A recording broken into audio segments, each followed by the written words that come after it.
인생을 살다 보면 누구나 이제 인생의 밤이 찾아옵니다. 질병의 밤이 있고 실패의 밤이 있습니다. 눈물의 밤이 있고 기도에도 응답이 없는 것 같은 밤도 있습니다. 그런데 하나님을 믿고 신앙을 가진 사람과 그렇지 않는 사람의 차이는 밤이 있느냐 밤이 없느냐 하는 것에 있지 않습니다. 그 밤을 지나면 하나님께서 새 아침을 주신다라고 하는 소망이 있느냐 없느냐 하는 차이인 것입니다. 오늘 시편 30편은 깊은 고난을 지내온 다윗의 감사 찬양입니다. 다윗은 지금 하나님께 자신을 건져주신 은혜를 기억하면서 찬송하고 감사하고 있는 것입니다. 오늘 말씀을 통해서 하나님께서 우리에게 주시는 세 가지 은혜를 함께 좀 살펴보려고 합니다. 먼저 하나님은 우리를 건져 올리시는 분이십니다. 하나님 우리를 건져 올리시는 분이십니다. 다윗은 먼저 이렇게 고백합니다. 1절 말씀 우리 같이 한번 소리내어 읽어보실까요? 1절입니다. 여호와여 내가 주를 높일 것은 주께서 나를 끌어내사 내 원수로 하여금 나로 말미암아 기뻐하지 못하게 하심이니이다.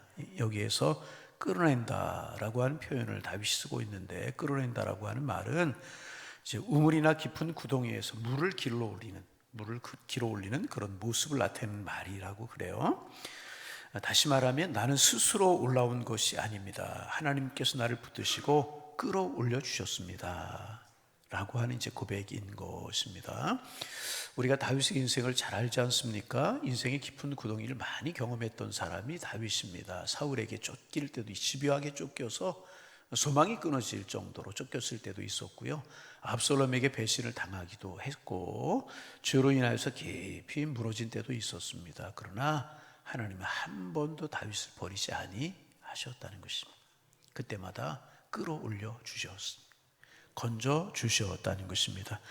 여러분, 우리도 마찬가지입니다. 우리가 여기까지 온 것은 우리의 힘이 강해서가 아니고, 우리가 지혜가 있어서가 아니고, 우리가 세상을 살아가는 능력이 있어서가 아니고, 하나님께서 우리를 붙들어 주셨고 때마다 시마다 끌어올려 주셨기 때문인 것입니다. 어제 말씀을 준비하면서 신학교 다니던 때 시절이 생각이 났어요. 제대한 후에 앞길이 막막했던 때가 있었습니다. 어떻게 학교를 등록해야 될지, 등록금도 걱정이 되었고, 어떻게 공부를 해야 될지, 이제 어떻게 해야 될지 여러 가지가 막막했어요. 어느 날 일찍 학교에 가서 이제 강당에 엎드려서 하나님 앞에 기도하고 이제 교실에 들어갔는데, 교수님이 들어오시자마자 시작을 하기 전에 우리 하나 찬양을 하고 시작하십니다. 그러면서 찬양을 하자고 그러는데, 그 찬양이 뭐냐면 괴로울 때 주님의 얼굴 보라. 아셔요? 괴로울 때 주님의 그런 찬양이잖아요. 시간이 좀 길어서 막 다 불러보고 싶은데, 근데 그 찬양을 같이 하는 순간에 울음이 울컥 나는 거예요. 찬양, 그리고 제 마음속에 이런 확신이 드는 겁니다. 하나님께서 나를 알고 계시는구나. 내가 여기 있는 것을 알고 계시는구나.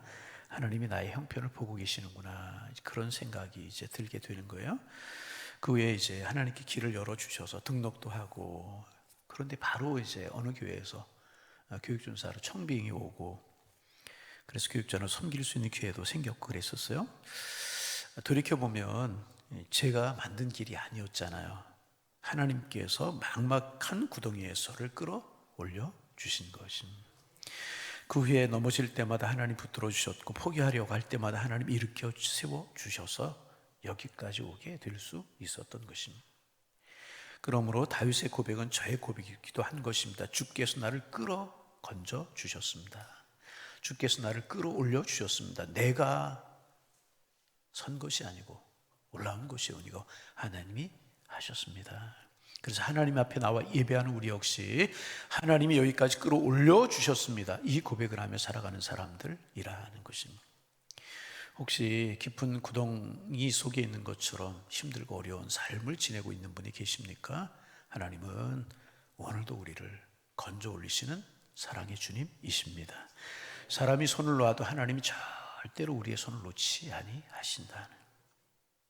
두 번째, 하나님의 진노는 잠깐이지만 은혜는 평생입니다. 하나님의 진노는 잠깐이에요. 은혜는 평생. 5절 말씀, 시편에서 가장 유명한 말씀 가운데 하나입니다. 5절 말씀 같이 한번 읽어봅니다. 5절입니다. 그의 노염은 잠깐이요 그의 은총은 평생이로다. 저녁에는 울음이 깃들일지라도 아침에는 기쁨이 우리로. 할렐루야. 얼마나 아름다운 말씀입니까? 다윗은 하나님께 징계를 받기도 했잖아요. 밧세바 일로 범죄했을 때 그의 가정에 큰 어려움이 찾아왔어요. 아들 압살롬이 아버지의 등에다 칼을 꽂으라고 그래요. 왕위를 찬탈하고 머리를 풀어헤치고 벗은발로 예루살렘을 떠나 산으로 도망해야 되는 그런 일을 경험했고, 들판에서 참이슬을 맞으면서 보내야 하는, 긴 밤을 보내야 되는 교통을 겪었습니다. 다윗 생에는 죄로 인한 징계와 눈물의 시간이 있었습니다. 그런데 다윗은 자신이 왜 이처럼 깊은 고난을 지나게 되었는지 돌아봅니다. 그래서 6절에서 그는 이렇게 고백합니다. 내가 형통할 때 말하기를 영원히 흔들리지 아니하리라 하였도다. 형통할 때 다윗의 마음에 방심이 찾아왔습니다. 하나님이 붙들어 주셔서 평안한 것인데, 하나님이 붙들어 주셔서 잘 사는 것인데, 마치 자신은 영원히 흔들리지 않을 사람처럼 생각을 했다는 것입니다. 그러나 7절에 다윗은 또 이렇게 고백합니다. 주께서 주의 은혜로 나의 산을 굳게 세우셨더니 주의 얼굴을 가리심에 내가 근심하였나이다. 다윗이 굳게 서 있는 것은 자신의 힘 때문이 아니었습니다. 하나님의 은혜가 그의 산을 굳게 세워주셨기 때문이었습니다. 그런데 하나님의 얼굴이 가려지자 다윗은 흔들리고 근심할 수밖에 없게 되었던 것입니다. 그래서 여러분, 우리가 평안할 때, 형통할 때 가장 조심해야 될 것이 이것입니다.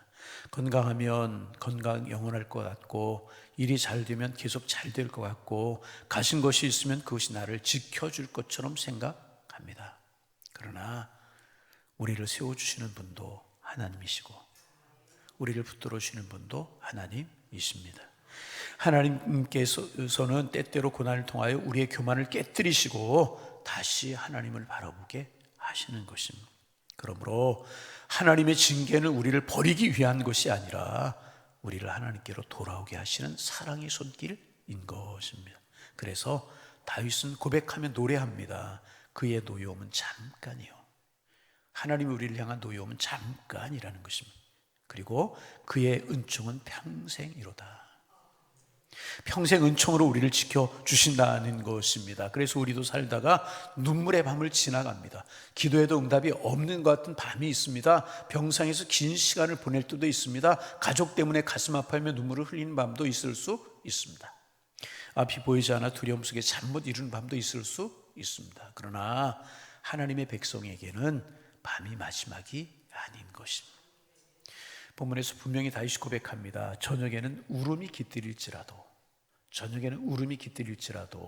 아침에는 기쁨이 오리로다.